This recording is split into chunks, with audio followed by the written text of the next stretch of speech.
আসসালামু আলাইকুম ফুটবল প্রেমীরা। আজকের ভিডিওতে থাকছে বাংলাদেশ বনাম হংকং ম্যাচের সবশেষ আপডেট। এই ম্যাচটি এএফসি এশিয়ান কাপ 2027 কোয়ালিফায়ারে গুরুত্বপূর্ণ খেলা, যেখানে বাংলাদেশের সামনে দারুণ এক চ্যালেঞ্জ। ম্যাচটি অনুষ্ঠিত হবে 9 অক্টোবর 2025। প্রতিপক্ষ বাংলাদেশ বনাম হংকং। ভেন্যু বঙ্গবন্ধু জাতীয় স্টেডিয়াম। বাংলাদেশ দল সাম্প্রতিক ট্রেনিং ক্যাম্পে কঠোর পরিশ্রম করছে। কোচ হেডের ক্যাপ্টেনরা জানিয়েছেন খেলোয়াড়রা হোম ম্যাচ জয়ের জন্য দারুণ প্রস্তুত। বাংলাদেশ দলের মূল ভরসার নাম হচ্ছে হামজা চৌধুরী, জামাল ভুঁইয়া, শামিদ সুম, ফাহমিদুল ইসলাম, রাকিব হোসেনের উপর। হংকং এশিয়ান ফুটবলে একটি শক্তিশালী দল। গত কয়েক বছরে উন্নতি করেছে।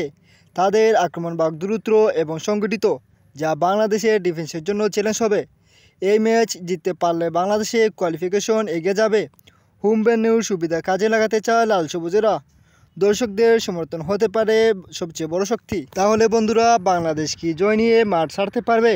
আপনি আপনার মূল্যবান মতামতটি কমেন্ট করে জানাবেন এবং আমাদের চ্যানেলে নতুন হয়ে থাকলে চ্যানেলটি সাবস্ক্রাইব করে দিবেন।